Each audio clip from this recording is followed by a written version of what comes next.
What it do, baby? Me and Dav are back here on set, and today we got a special episode for you guys. For those that don't know, recently ESPN dropped their list for the top 100 players, NBA players for the 2020-21 season. And, a lot of talk on Twitter about it. A lot of people found this list very controversial.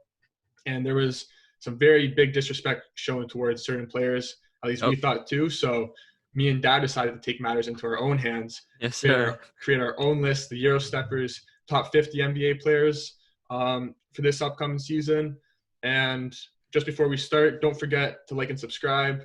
Let's set a target goal of 20 likes for this episode. So hit that thumbs up below. And again, we really appreciate all the support.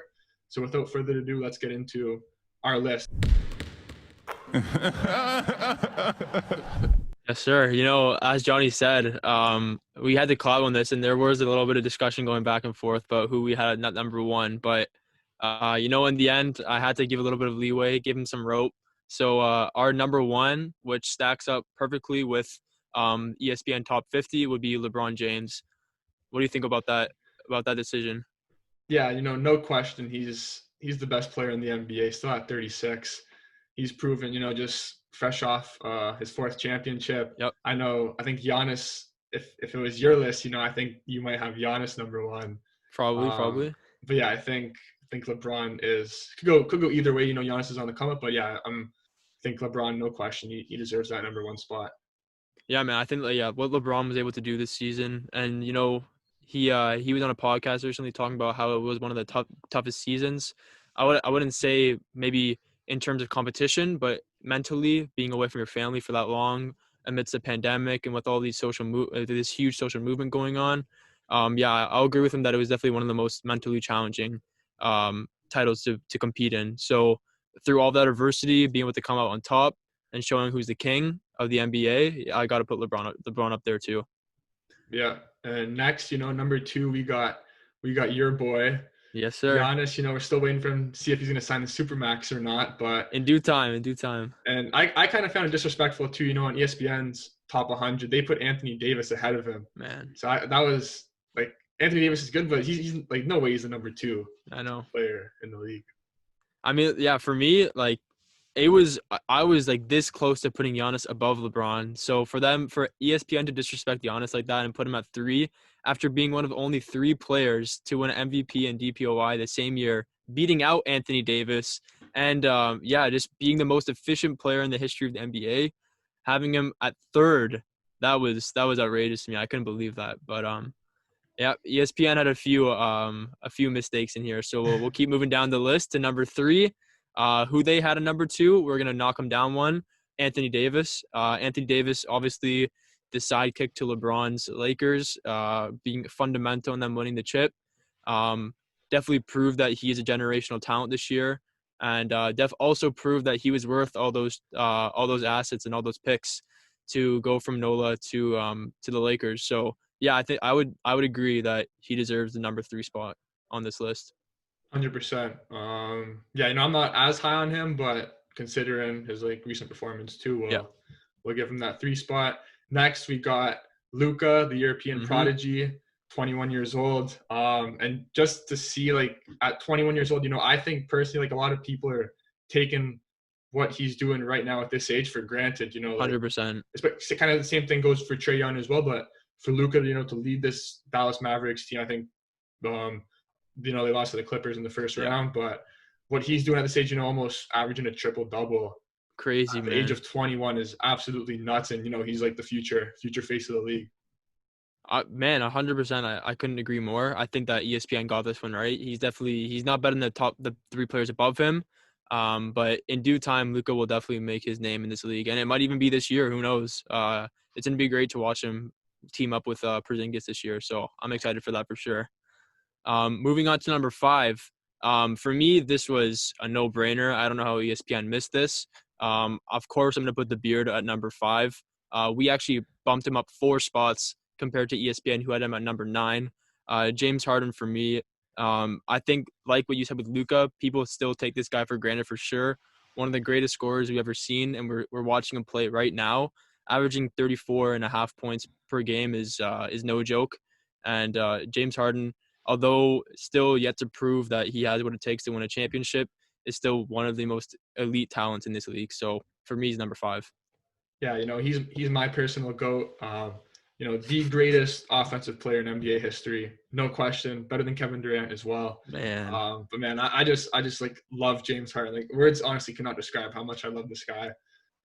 Teams consistently double, triple team him. Whatever they throw at him, and he still drops like 40-point triple doubles on a consistent basis. So this guy, 100% ESPN had him way too low. Yeah. And yeah, he's definitely gonna be ready to put up numbers this season. Number 6, we got the Claw, Kawhi. Yes, Pretty similar to ESPN, but he's especially for his like the value he provides on both ends of the court. One of the best defenders in the league. Offense as well. He showed he carried the Raptors to the title. This Clippers team as well. Is gonna be looking to bounce back this year, and yeah, definitely like the top 10 player in the league easily, and he could have even been in the top 5 arguably as well. Yeah, I mean, for me, we were definitely debating between James and Kawhi, putting them at number 5. Yeah, it's super close to what ESPN had. But being the second best two-way player only behind Giannis in this league, yeah, he's definitely proven to be an incredible player. A little bit of a hiccup last year, but you can blame a little bit of chemistry problems for that. So I think this is the year where he's got to prove that he's the king of LA after that little ad he had at the beginning of the year last year. So moving on to number 7, a little bit of an unknown player. We don't really know what to expect from him, but we can't disrespect him too much. So, of course, we're going to have KD at number 7. I think ESPN were a little bit too lenient putting him number 6. But for me, yeah, KD is an incredible player. He can do literally anything you want him to do offensively, even if he's coming off an injury. He doesn't need to rely on his athleticism to get any bucket from anywhere. So that's what makes him so elite and so incredible. So yeah, he deserves that spot at number 7 for me.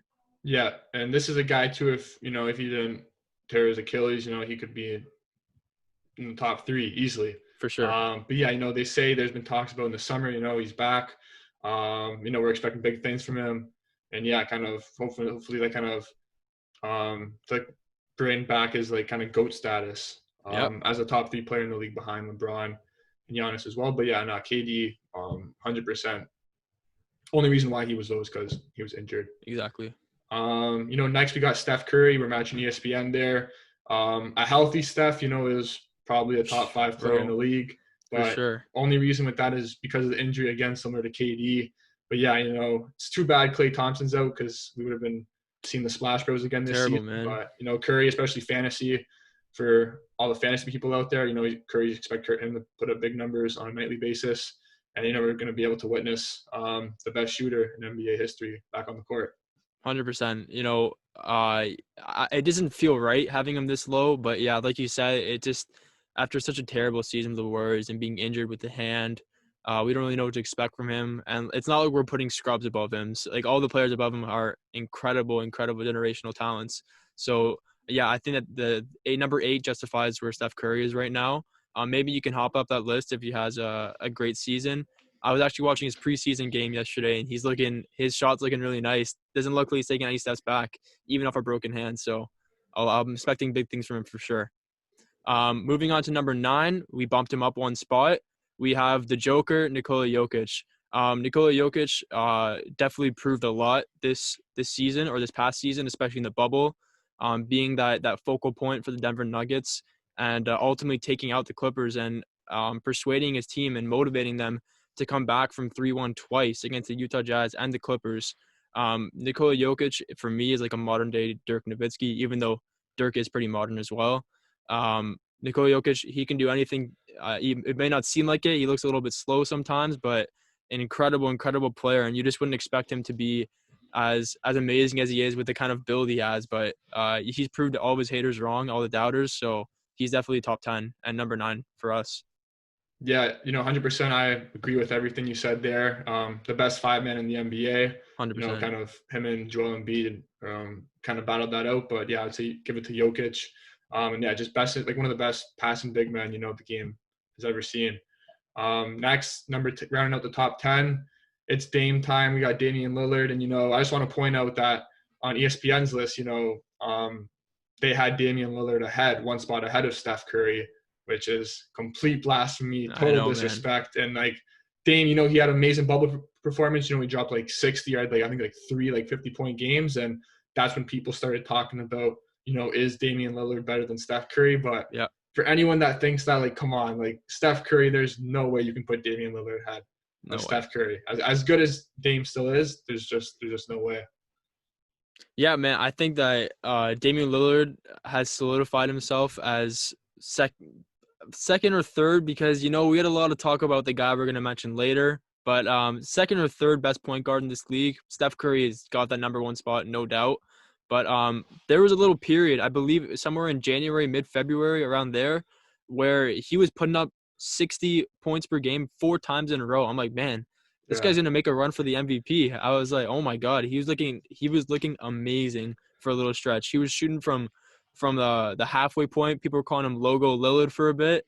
So yeah, just what he's able to do with the ball is incredible. And yeah, for us, he's taking that number 10 spot, but ESPN were definitely way too lenient on him.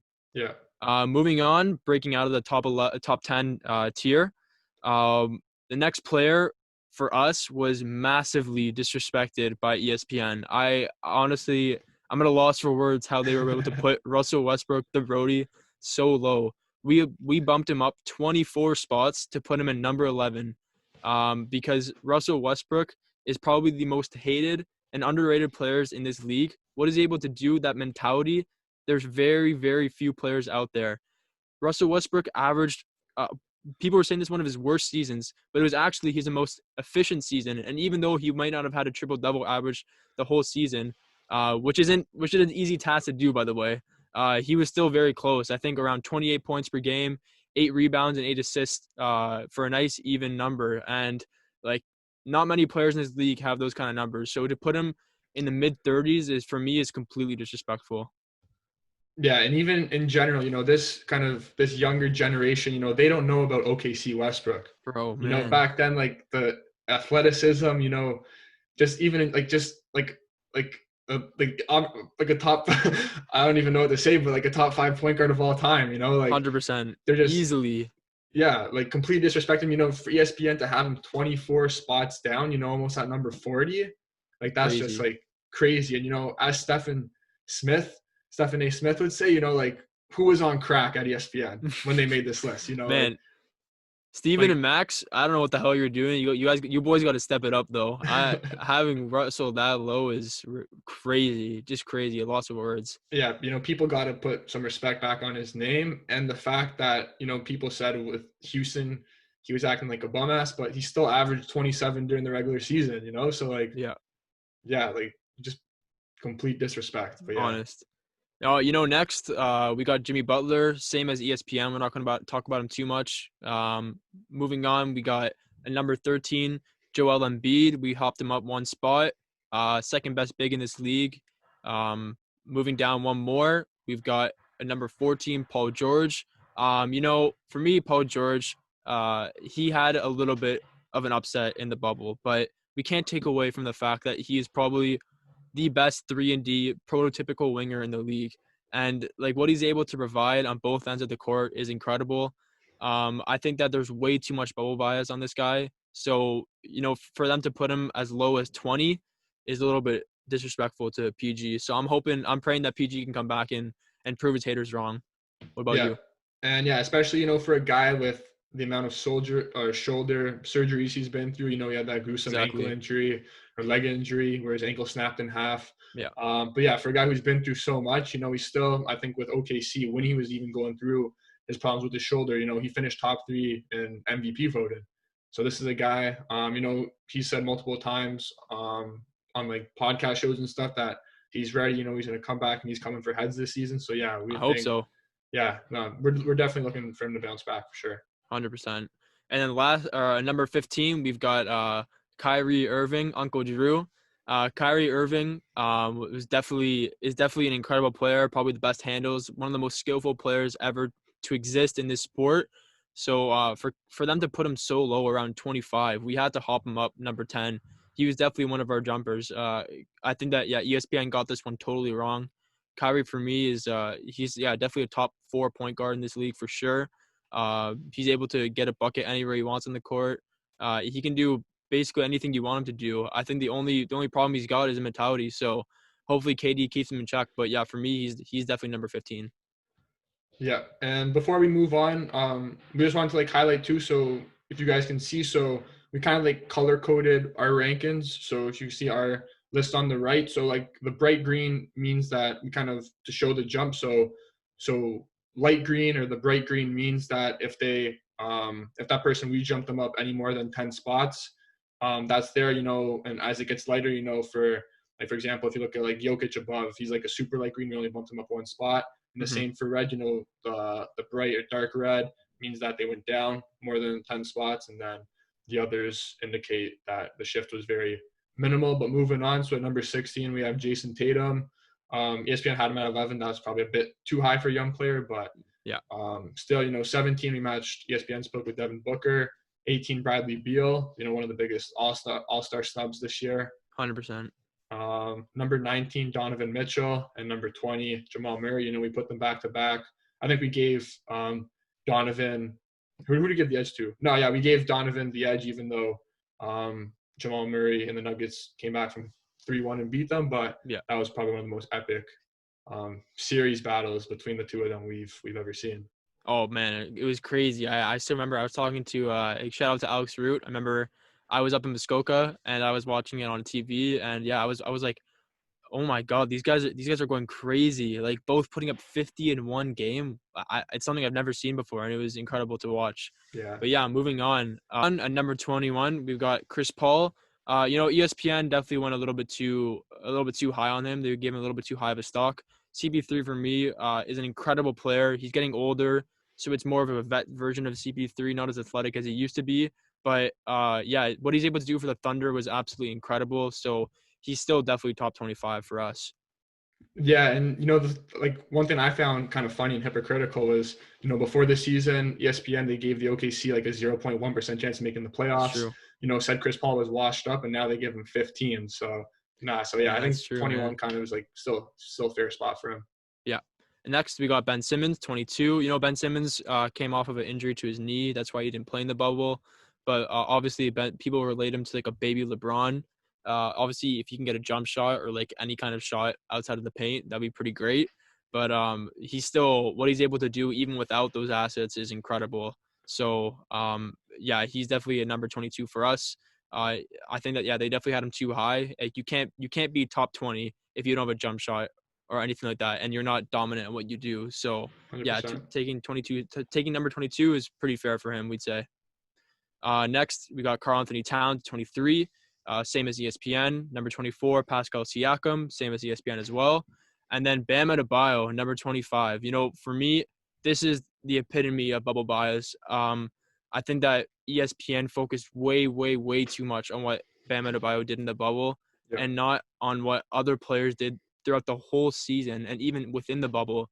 To have Bam Adebayo at 13 ahead of players like Joel Embiid, Chris Paul, Devin Booker, sorry, not even Devin Booker, other players like that, it is ridiculous. I can't explain how crazy it is that they had him at number 13. So, we had to drop him down 12 total spots.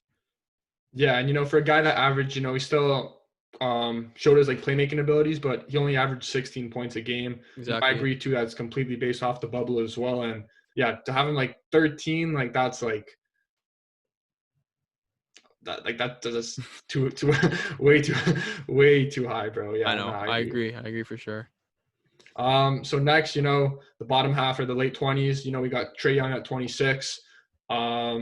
Chris Middleton, your boy, at 27. Yep. And we're looking for Chris Middleton, to have a good season as well. They got Drew Holiday. I know you've been messaging me every day about the Bucks, so hopefully they can do something this year. And yeah, with Trey Young too, like kind of he's similar to Luka, and the fact that he's almost putting up a triple double as well. I think he's averaging like crazy, close to 30 and double-digit assists. But the thing is, with his defensive rating, part of it can be attributed to the Atlanta Hawks having the worst defensive rating in the league. And if he's on the floor most of the time, obviously that's going to impact his numbers.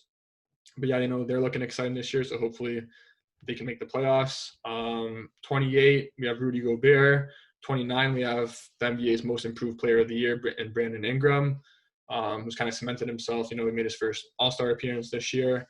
and number 30, CJ McCollum. And yeah, CJ is like one of the NBA's most skilled two guards. I think still a very underrated player. And that backcourt with Damian Lillard, the West has been a very tough conference. So like if they were in the East, I'm sure they would kind of be able to do more. But yeah, that's still one of the best backcourts. Oh yeah, definitely. And just a quick point on CJ too. For me, like he's like a step below Chris Middleton. I feel like they're very similar players. I think that the edge that Chris Middleton's got on him is the defensive end. I think CJ what CJ is able to bring on the offensive end is unquestionable, and he's an incredible player. But I just wanted to make that connection. I think that Chris and CJ are very similar in that aspect. Moving on to number 30, the 30 to 35, we got Kyle Lowry. We had to drop him down one spot. Yeah, I was gonna say too how like if this was based off like who has the fattest ass in the NBA, then he would be number one. So he'd be number -1. He'd be above our. He would break the ranking, man. Man, you can't question that. You can't question that aspect about him for sure. It's still one of the most like NBA's underrated players for sure. Oh, definitely. And speaking of underrated players, number 32, Jrue Holiday, we knocked him up one spot. Jrue Holiday is probably the most underrated player in this league. What he's able to bring defensively, many superstars have brought up how incredible he is and how quick his feet are, how he's able to set himself in a position to deflect, to make steals, just to make your life terrible as an offensive player. Next we got Jaylen Brown, number 33, Kemba Walker at 34. Kemba Walker is one of our biggest jumpers. I think that, he's getting into that more experienced, like field marshal / vet kind of field of point guard. But Kemba Walker is still an incredible talent. And even though he might not have had the best of bubbles, he still made it to the Eastern Conference Finals with them. He's still a very big factor as to why they got there. He did not have the best series against the Miami Heat, but you can't take away from the kind of player he is. So that's why we jumped him up so high. Yeah, he's like, even in the Raptors series, I thought he like killed the Raptors, played amazing. I was like, when I was watching it was almost like every game he like hit like a end of the quarter buzzer beater. Crazy shots. But yeah, still like one of the best point guards in the Eastern Conference. And yeah, kind of putting him at around like the 50 range for ESPN. We thought he was ridiculous, disrespected there. Yeah. And then the last one, 35, Zach LaVine. He's another one of our biggest jumpers. Jumped him up 21 spots. Like for me, I can't believe that he's not a top 50 player for ESPN. Zach LaVine is an incredible raw talent. If maybe the Chicago Bulls is the right atmosphere for him, I feel like it's similar to what the position Devin Booker was in maybe 2 years ago. Obviously, he's got a nice supporting cast around him now. But Zach LaVine's, I feel like he's in the position Devin Booker was 2 years ago. He just needs those supporting casts around him. Maybe he can't be the number one option, but he can definitely be a number two option on a championship winning team. He's like I said, an incredible player. His offensive capabilities are outstanding and probably like the top percentile in this league. So to have him not even the top 50 players is crazy for me. Yeah, no, they have to. Another player, they showed a lot of disrespect to. Part of his like kind of like if he was in another franchise, Chicago, they're like struggling and stuff. So yeah, but he can definitely like for the foreseeable future, he's looking like their kind of franchise cornerstone. Definitely. Yeah, it's gonna be interesting to see what he can do this season. Moving on, in our next three spots, we have three young and upcoming talented point guards. So at 36, we put De'Aaron Fox, 37, John Morant, and 38, Shai Gilgeous-Alexander. John Morant, he definitely – ESPN had him pretty high, and I think part of that is with the recency. He did lead Memphis like almost like carried them to the playoffs and kind of like energized the city. But still, we thought that we kind of agreed that De'Aaron Fox was the best point guard out of that young trio. However, long term, with Shai Gilgeous-Alexander, tough name to pronounce, no worries.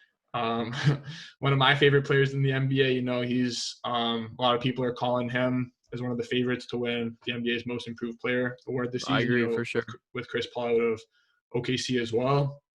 Yeah, so that's kind of what we had there. At 39, we got the unicorn Porzingis. Yep. And especially with Luka too, that European duo. And we haven't seen Kristaps. He had a lot of like knee injuries at the end of the season last year, but from the New York days, he's one of the best bigs For in the sure. league, and I think he's ready to kind of prove that he still has what it takes, and he's still one of the elite bigs in Exactly. the league. And at number 40, we got John Wall. Just watching preseason the past 2 days with Houston's game, he looked amazing on the court. And ESPN, the fact that they had him in the 80s, we had to bump him up 41 spots to make an appearance here. But yeah, kind of coming off that Achilles injury, he looked amazing. And I think people forget how good kind of pre-injury John Wall was, with the Wizards. Like him and Bradley Beal Crazy, were man. probably the best backcourt in the Eastern Conference. Yeah. And John Wall, was like lightning quick. And yeah, people are saying he's back. So hopefully, I'm kind of really rooting for him as well to have a big season with Houston this year. Yeah, John Wall for ESPN had him around like 80 or something. I mean, I don't blame them. They've made this list before preseason, but watching John Wall preseason, he hasn't skipped a damn beat. He looks so good. And yeah, he looks just as fast as he was 2 years ago before he fell down the stairs. But John Wall is looking, yeah, man, you can't knock him down. He looks incredible. And yeah, he's going to make some noise in the Western Conference with the Rockets for sure. Moving on, this is for me, this number 40 to 45 is like the Band of Misfits. All these players have definitely got something to prove, or are starting to prove that they're worth a lot. I think they're all really underrated players as well. So yeah, with that said, Malcolm Brogdon number 41, Fred VanVleet at number 42, Nikola Vucevic at number 43, Domantas Sabonis, who's struggled with injuries as well, and when he's at his best, is an all-star as he proved last season. Yeah. So yeah, I think that what he was able to do for the Pacers last year and get them as high as they were was pretty incredible. So we have to put him there as well. And then finally, DeMar DeRozan. So DeMar DeRozan for us definitely belonged in top 50. I was just shocked to see that they had him as low as in the mid to late 70s. I mean, Yeah. DeMar DeRozan is phenomenal talent, and even though he's on a pretty bad team right now, there's only so much you can do. Like, this guy's the mid-range god. Like, he can go anywhere and score in the mid-range. So I mean, to have him that low, like if you were to plug in DeMar DeRozan on any championship contender team, he would provide invaluable value to that team. So yeah, DeMar DeRozan for me is 100% in the top 50, and yeah, we definitely have to raise his stock a lot. Yeah, no question about that. For anyone working at ESPN, like if you made this list, like I would not suggest going to California anytime soon because That's true, bro. DeMar's boys in Compton, after that disrespect, nah, like that's just way too disrespectful. 100%. Yep, and rounding out the top 50, kind of also just a little side note is that kind of after like that top 20, top 25, there's a lot of like different variables. When we made this list, we were like, oh, like we thought this person was here. Yeah. And then you look back and you're like, oh, like this player is better than this player actually. But yeah, kind of at this point, there is a lot of kind of, a lot of like different rankings you can put together. A lot of different arguments can be made. But yeah, going ahead with what we put together, we had Gordon Hayward at number 46. D'Angelo Russell at 47. ESPN didn't even have him in their top 50. One of the best young point guards in the league. He's kind of jumped around recently with Golden State. We're going from the Lakers to the Nets, then Golden State. Now Minnesota. I think he's going to find a home in Minnesota. He's playing with his good friend Karl Anthony Towns, and yeah, he's ready to go off this year. Yeah, for sure. I think that him and Anthony Edwards are going to make a really cool backcourt together. Yeah, D'Lo was looking fresh this preseason. Didn't like John Wall. Doesn't look like he skipped a beat at all. Definitely has something to prove after being shipped away from Golden State. So yeah, I think that link up with Cat is going to be pretty incredible to watch. Yeah, carry on. Yep. So at 48, we had Marcus Smart. We thought ESPN had him a bit high at number 37. Still one of the best defenders in the NBA. Had a really good bubble as well, which probably like kind of jumped the stock up. We mentioned how we think ESPN based a lot of it on the bubble play, and there's a lot of recency bias involved in this list. But so yeah, that's why we didn't have him as high. At 49, we have Zion. ESPN ESPN had him a top 20 player, Man, number oh man. 19. Honestly, bro, like ESPN, like they just like suck Zion off so They were much, on bro. that they were on that Zion pack, man. Like, man, they were on some different stuff. I don't even know what Like, to say. I've seen some TikTok memes too, but literally every little thing Zion does, they're there. They're just literally they've made personal stats up just for Zion. Like I 100%. swear to God, like they probably stalk Zion when he goes home. They probably report when he's like taking a crap on the toilet and stuff. Like, I wouldn't be surprised. yeah, and just to have him at like he did prove in those 24 games he played. I think he averaged like over 20 a game. Yeah. Still, but for someone who's only played like 24 games, not even like barely a quarter of a season, you can't have that guy at a top 20 NBA player, especially over like proven all-stars, for example, like Kyrie Irving, Yeah. and Russell Westbrook, like to have Zion. Superstars, let alone all-stars, proven superstars.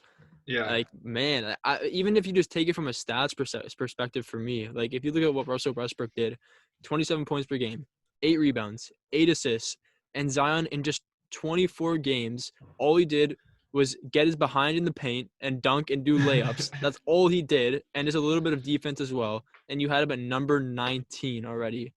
You can't even put into words. Like I said, like ESPN were on that Zion pack. I don't know what else to say. Like, they were smoking that Zion pack for sure. So yeah, and even it's outrageous. we're not to hate on him either, because we both think he has a bright future. He's Definitely gonna develop into a superstar eventually, and could be possibly one of the greatest to ever play the game with his athleticism. But right now, there's no way you can have him at number 19. Like I don't know if maybe like whoever is at ESPN has dyslexia or whatever with the numbers, but could that's be just the case. way too high. And to round out our top 50, number 50, we have Blake Griffin, another one of our biggest jumpers. ESPN initially had him at 65.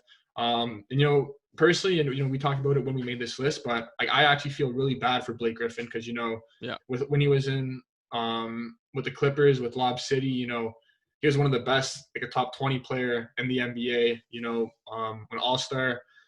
And kind of after like Chris Paul left, they missed out on the championship window. He kind of evolved his game and stuff to be able to play more on the perimeter. But it's kind of unfortunate, that he kind of is in Detroit now, like one of the worst teams in the league, and Probably the worst. yeah, and like kind of nearing like the end of his prime too, whether he's already past it, most likely, a lot of people would say.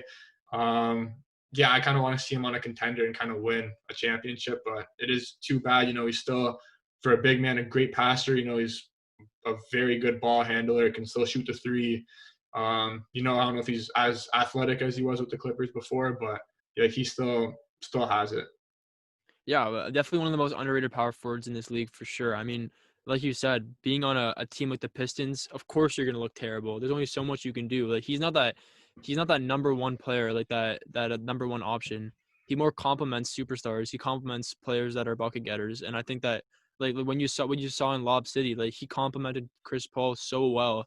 And if you can just get on one of those contending teams, I think that he'll make a lot of noise and a lot more than what people expect. I think that he still has so much to offer, and he still is an incredible player. So yeah, to have him that low, I can see where they're coming from because of like how bad the team has been performing, but I wouldn't put the blame on him. I think that Detroit Pistons are just such a terrible organization right now. Like there's nothing going for them. Yeah. And they even recruited more power forwards this year, which is ridiculous. You got one of the best power forwards in the league on your hands, and you're gonna go and get Mason Plumlee. Are you kidding me? Like, I don't even know what to say to that. It's crazy, but yeah, no, Blake Griffin definitely top 50. Rounded our list perfectly. And how about we talk about honorable mentions? Yep. Okay, first honorable mention, Victor Oladipo, the Black Panther. I think obviously Victor Oladipo has a lot to prove again. He had a good stint in OKC, has faced a couple of injuries at Indiana, but nonetheless still a great shooting guard, great 3-and-D player. So it'll be really great to see him get back to action. Hopefully he can regain that all-star status. Next up, Eric Bledsoe. Eric Bledsoe, for me, is a little bit of a sore spot to talk about. It wasn't easy giving a player like him, especially what he's able to provide regular season from the Milwaukee Bucks. He was second-team All-NBA defensive, but the one struggle that he has is his offensive game. not even the regular season, in the postseason. He doesn't live up to his expectations, and now 3 years in a row, he has shown that he's not that dude that any organization can rely on to take care of the ball and just facilitate play, especially in the postseason. Yeah, and just quickly with Victor Oladipo as well, the big question with him is whether he's going to be able to return to that same player he was before rupturing his quad. Yeah. But yeah, definitely a top 50 player if it wouldn't have been for that injury. Next, we got Draymond Green. And, I think this season, Draymond Green's still one of the best defensive players in the league, a really good complement piece with Steph Curry, Klay Thompson, and when KD was there. But, I think kind of last season he got exposed. I think he needs Curry and Klay Thompson to be successful. He's not a guy that can carry a team. He can't be the first option on the team. He's like a third piece, kind of that energy guy. Gets rebounds, makes good passes, makes winning plays, the little stuff that may not show up on the stat sheet. Yeah. So he's definitely crucial to that winning culture, but I think he got exposed this season for not kind of relying on Curry and Thompson for his talent. Yeah, I've got to say I agree with that completely. Draymond Green, as great as he is defensively, doesn't really do much for the Warriors in terms of the offensive side of the ball. But you can't really blame him that much. His role has always been to be the defensive anchor in the team. So what he does and what he's supposed to do, he's great at. But without the Splash Bros, Draymond Green is not a great player. Yeah. And to round out our list, can we get a little drum roll quickly? And it is Slim Duck. Shout out Slim Duck. Third episode in a row. Yeah, Slim Duck, we've talked about you a lot before, as Dav just said. But yeah, number 50, personally as a Raptors fan, I am expecting big things from you this year. I don't want to see Aaron Baines starting. I want you in that starting lineup. But couldn't agree more. Yeah, I'm expecting some big things from Slim Duck. And I want, I think he's going to play a big piece in the Raptors championship run this year. I'm going to go ahead and say it. I think that the only chance the Raptors have of getting that chip this year is if Slim Duck starts at center and they run the ball through him. I want to see Slim Duck carry that ball up from half court, and I want to see him facilitate play because Slim Duck is so underrated. Absolutely incredible player. And like you said, I'm expecting big things from the Slim Duck this year. Oh, 100%. 100%. All right, guys, thanks for tuning in. I hope you enjoyed this video. Comment below who you guys got in your top 10. Did we make any upsets? Anything you would change? Let us know below. Like Johnny said at the beginning, we're trying to reach that 20 like goal. So feel free to like. It's free. It costs $0. So yeah, make sure you give us a like, and then also smash that subscribe button. Helps us grow as a channel. So if you like these videos and want to see us grow, that would be really appreciate that. Next week we're gonna be analyzing the opening week of the NBA, which is fast approaching. Christmas season's ready. Johnny and I are excited. I hope you guys are too. Yes, sir. For our socials, make sure you follow us on Instagram at the Eurosteppers podcast, and you can find the link below. And then also on Twitter at the Eurosteppers pod. We're posting questions of the day. We're putting up polls. Content's going crazy right now, guys. So make sure you check it out. I hope you enjoyed this episode, and we'll see you soon. Peace.